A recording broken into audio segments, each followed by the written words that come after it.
Good afternoon. My name is Garrett Perkins. I'd like to take the next few minutes to talk about the first assignment that we have. Really, this first essay, we were given free rein to kind of choose a topic. That's kind of intimidating to me personally because I can never figure out what I want to write about. So I thought about what we've been covering lately and really found that I was a little bit intrigued with some of the readings that we've had. We've reviewed some authors and short essays that talk about children and youth and how they're affected in today's society, how they're affected by companies, different people, and also more specifically how they're marketed to. They're really thought of active members of society and real purchasers. So when I thought about this, a couple of things popped into my head, a couple of phrases actually. We've probably all heard them, maybe from our grandparents or older individuals. Things like when I was a kid, or what's wrong with what's wrong with kids today. And I thought about those for a brief moment and how they kind of compare to the mentality that there is today by companies and industries and individuals who look at kids as more active in our marketplace and in society, and the two really don't go together. Those two phrases that I used as examples are really negative statements. They're not positive things to say. So with this in mind, I really also found myself looking at myself and inwards, and I find myself at a transitional age. I just turned 30 this year. I'm certainly not a teen, and I'm out of my 20s now, and those are ages where your responsibilities are limited. Once you hit your 20s, you may find yourself starting to look at careers and where you're moving in life, but you probably don't have a mortgage, maybe a car payment, maybe a relationship, but generally your ties and responsibilities are pretty light. And the same is said for adolescents, youth. They really don't have those responsibilities. School is the focus. So when I think about the fact that I'm at a transitional age, I start to wonder, what are those teens and individuals that are at this point much younger than me? What are they affected by? Who influences them? What out there is making them who they are? Because at this point, I definitely see a difference in younger people and youth compared to myself. But I also don't think of myself as old. So that's really why the question popped into my head. That question being, what influences younger people these days? So you think about that question and you start to come up with some not generic but pretty easy topics, like not topics but factors that affect youth. Celebrities, movies, companies, the latest and greatest technology, or what's out there that people want to buy, clothing, what's cool. That's really, those are the things that are affecting the youth and what they're concerned with. Well, I can't write a 2 to 3 page essay on all of those different things because it just isn't possible. So I found myself having to find, or not having to find, but searching for something that has a very strong grasp on society and really reaches different segments of that society, but is one entity. So I found myself looking at a person, not necessarily a company or a product. And looking at people who affect youth, you still find a wide array of people. You can have, like I said before, celebrities, athletic stars. You could have people who, might be heads of company, but still have a very trendy air to them. Elon Musk, or, just different people that you hear about, Bill Gates, or the CEO of Apple, who just passed away. You can think of those people as well, but you really tend to go more towards celebrities and artists and that sort of thing. So once I found myself on the internet and just doing general searches and trying to narrow my choices down, I quickly found somebody who really has all of those qualities and has the strong grasp and is able to reach different groups of people and is really saturated in all aspects of our society and different markets.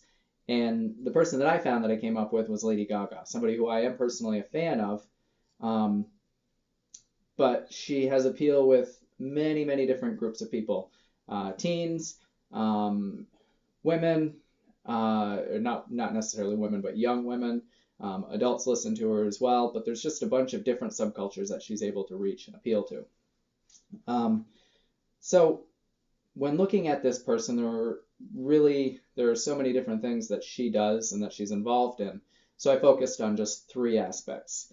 I looked at her abilities to affect marketing in industries and to sell products. I also looked at her influences on fashion, which is very important to younger people in the U.S. society. And I also looked at her societal influences on different not cultures, but subgroups, primarily LGBT, and that was one group that I looked at, and then really just youth in general and how Lady Gaga advocates for young people and for people who aren't necessarily the strongest or the most popular in society. So those are the three areas that I really found that she had a huge influence. I mean, she's got over 7 million followers on Twitter, and we've probably heard a number of times she has more friends on Facebook than President Obama. So this is somebody who she affects a lot of people. That's how I chose this individual. So to look at the first area or the first factor that I wanted to write about, that was marketing of products and within, just within the U.S. marketplace. You see a lot of celebrities attach their name to something and endorse it, and companies just kind of run with that. That happens really very frequently. There are a few people who are able to take that and move past that and become really their own industry. Lady Gaga is one of those people. She grabs onto whatever she does, and she has the influence to just make everything her own. I've got a few examples of that, just to prove my point that she has a really strong influence. Rolling Stone, very popular magazine read by not just younger readers, but all different age groups. The first time she was on the cover of Rolling Stone magazine, they sold over 245,000 copies of the magazine that month. That was their best-selling issue at that point, and that specific issue sold 3 times the average for that entire year for Rolling Stone. That's some pretty strong influence for one person. She's been involved in private companies. Really one of the biggest ones that I was able to find was her partnership with Polaroid. Very popular, very large camera company. And basically Polaroid brought Lady Gaga in and allowed her to create her own line on her own. She developed it. She came up with the ideas. What they did was they built what she came up with. She came up with a line called the Gray Line, which featured cameras. It featured glasses with cameras in them, and it featured a line of accessories. Really the biggest thing in that line being printers. It was all referred to as the Gray Line. And main point of this example is that a very, very large profitable company brought her in and allowed her to do her own thing. And it's been very popular for them. We've all heard of Facebook.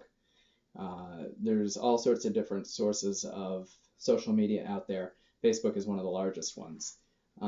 This is another example similar to Polaroid. Facebook works with Zynga, who is an online game producer. And they've produced tons and tons of different games, but most of us have heard of Farmville. Well, Lady Gaga was able to, or was taken in by Facebook and allowed to create her own version of Farmville.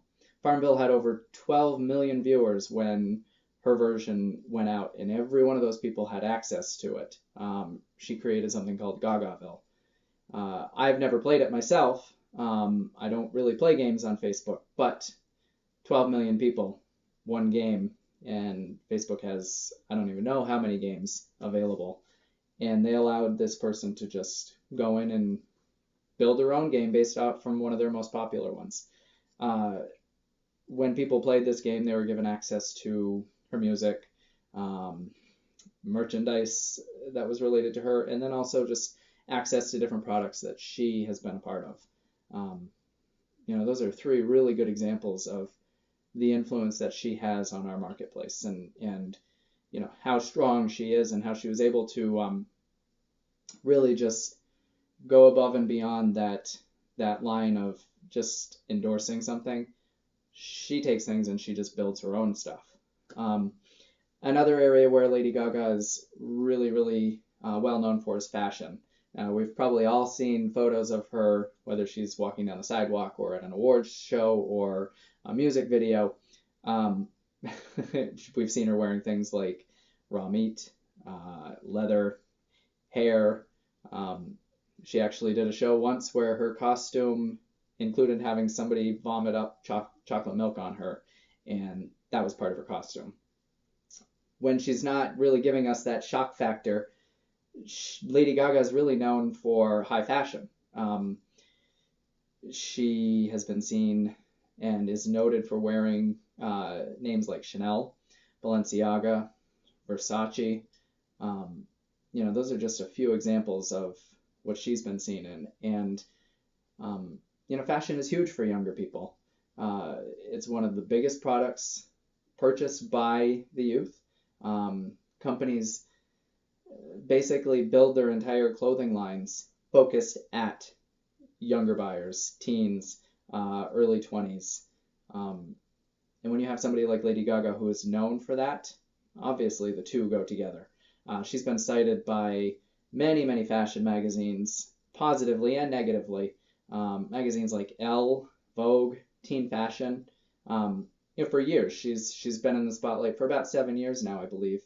And they've all looked at her and they've all recognized what she's done, both the good and the bad. She has actually been cited for influencing really well-known designers, designers who set the standard for clothing throughout the year and have done so for decades now. Designers who have said that they've been influenced by Lady Gaga include Gaultier, Lacroix, Chanel again, Givenchy. When you have such names and such reputable designers who are willing to say, yeah, we've been influenced by this individual, that really speaks to the strength possessed by that person, Lady Gaga in this case. Another example of the strength that she has in influencing fashion. Some of us might have heard of the Council of Fashion Designers of America. It's a very prestigious group, U.S. based, it's not international. Lady Gaga was recognized by this council, like I'll call them the CVDA. They gave her the Fashion Icon Award for back in 2011. This is one of their most prestigious awards, and it basically recognizes the recipient as someone who is able to use fashion and reach different audiences and have a positive impact. And it's when it comes to fashion, that's really one of the biggest awards out there, and she received it. So that's kind of the second factor or not factor, but area that I looked at in examining Lady Gaga's influence. The third, and I think this is really what she's best known for, is just her ability to advocate for other groups, specifically the LGBT group, and just advocating for youth in general. We all know her to be a strong supporter of these different communities. She has been able to become a strong pioneer for the LGBT community through music, public speaking, short films. She uses her social media. She uses all those avenues very, very frequently to promote the rights of those people. She's been cited in different news outlets, such as the Huffington Post, for instance, for her efforts in really fighting and championing for gay marriage in several different states in the U.S. She's written songs specifically about the topics, or not topics, but about gay marriage, and also about being who you are, and not being afraid to stand up for who you are and stand up for your rights. Maybe some of you have heard about the last tour that she was on. She was actually denounced and had efforts, punishment efforts from the country Russia after she went on tour and was in the country and started basically, oh gosh, what am I thinking of? She in her shows, she petitioned for the advocacy of rights for the gay community. Russia is known to have some really strong anti-gay laws that have just recently been passed, and this is something that they're known for, and it's not a good thing. Well, she went on tour in the country, and during her shows, basically spoke out against these laws, and since then they have banned her from the country, made it extremely difficult for her to ever get a visa again, and also imposed fines on her. She's been to other countries and done the same. She hasn't had the same results or the same repercussions, but South Africa, she's toured, and many countries in South Africa have anti-gay laws on the books. She's not afraid to really speak out against those. She also was one of a few celebrities who were leading boycotts on the Winter Olympics in Sochi in Russia. Again, speaking out against those anti-gay laws and promoting for the rights of the LGBT community. As a result of different things like this and just pressure being placed on them, Russia actually suspended their laws, their anti-gay laws, for the period of time when the Winter Olympics were taking place, because there was such pressure being placed on them.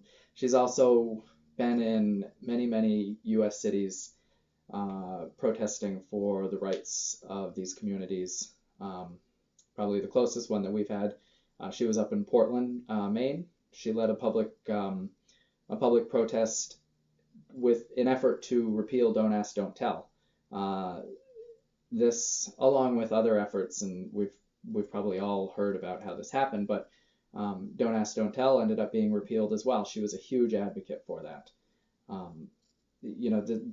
Her strength and her ability to just stand up for those who maybe aren't able to stand up for themselves or don't have the power to do it alone.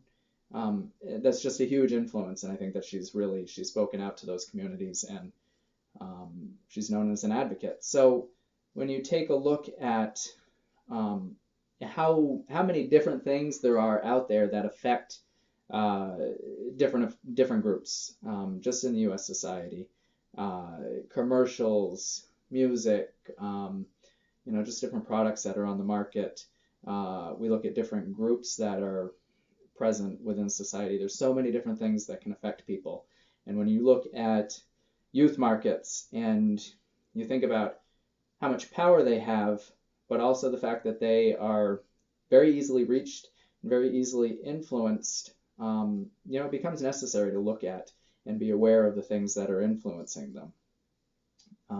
Because Lord knows you can have positive, but there's also very negative things.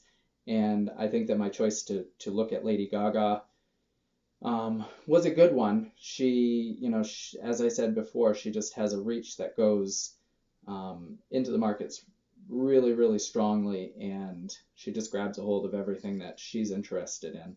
I think that she's a positive influence on our youth, and there's just so much evidence out there. I've just touched the surface of examples of how she has reached different groups and exerted a force on society and really been a catalyst for change.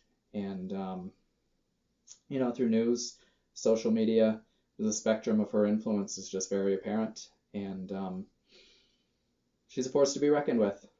So thank you for listening to me. This was more than just a few minutes, but obviously I feel pretty strongly about the topic that I chose. Thanks.